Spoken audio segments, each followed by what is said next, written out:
শেষ ১০টা ম্যাচে জিতেছে মোটে একটাই, তারাই এখন অপরাজিত, অপ্রতিরোধ্য।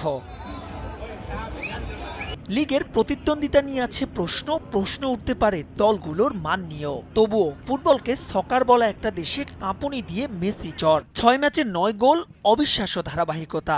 লিগস কাপের ফাইনালে তাই মেসিতেই রোমাঞ্চিত প্রতিপক্ষের ফুটবলাররাও। অনুশীলনে ক্যামেরার ফোকাসের পুরোটাই লিওনেলকে ঘিরে। যে ক্লাবটি শিরোপা জয় তো দূরের কথা, এর আগে কখনোই খেলেনি কোনো ফাইনাল, তারাই এখন বাজির ঘোড়া। স্বপ্নের চাইতেও সুন্দর একটা যাত্রায় শেষটা রাঙানোর অপেক্ষা। এখন বিকাশ অ্যাপেই পাবেন দেশের প্রথম ডিজিটাল লোন। তবে প্রতিপক্ষ ন্যাশভিল এসসি যদি শুধুমাত্র লিওনেলকে আটকাতেই সব পরিকল্পনা করে থাকে, তাহলে ভুলটা তারা সেখানেই করবে। জর্ডি আলবা, বুস্কেট, জোসেফ মার্টিনেজ, বেকহ্যামের এই দলটায় যেন তারার মেলা। বুড়িয়ে গেলেও একসময় ইউরোপ দাপিয়ে বেড়ানো ফুটবলাররা যে এখনো ফুরিয়ে যাননি, তার প্রমাণ তারা রাখছেন প্রতিটি ম্যাচেই।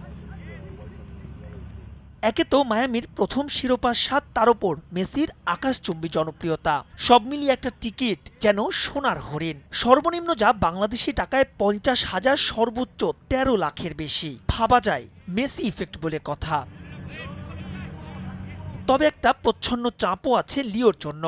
প্রবল প্রতিপক্ষের বিপক্ষেও সৌদিতে একক নৈপুণ্যে আল নাসেরকে আরব ক্লাব চ্যাম্পিয়নশিপ কাপের শিরোপা জিতিয়েছিলেন সর্বকালের অন্যতম সেরা ক্রিস্টিয়ানো রোনালদো। মেসির সামনে তাই ক্লাব ক্যারিয়ারে ইউরোপের বাইরে প্রথম শিরোপার হাতছানি।